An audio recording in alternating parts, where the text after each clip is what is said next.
Kwa nini Mungu alichagua kuzungumza na wanadamu kupitia ndoto? Kabla hatujafika mwisho wa somo hili, utaelewa siri ambayo inaweza kubadilisha namna unavyoangalia ndoto zako milele. Biblia inasema katika kitabu cha Yoeli 2:28, wazee wenu wataota ndoto na vijana wenu wataona maono. Hii inaonyesha kuwa ndoto na maono si jambo la Agano la Kale pekee. Ni sehemu ya namna Mungu anavyowasiliana na watu wake.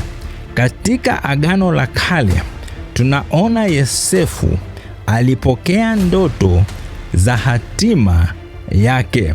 Farao aliota ndoto kuhusu miaka ya njaa na mavuno, naye Nebukadneza aliota ndoto zilizofunua hatima ya mataifa. Danieli naye alipokea maono ya mwisho wa nyakati.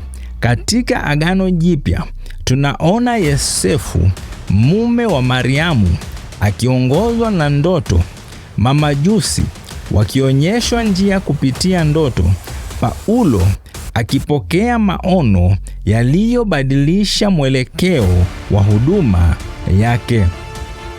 Swali si kama Mungu anazungumza. Swali ni, je, wewe unasikiliza?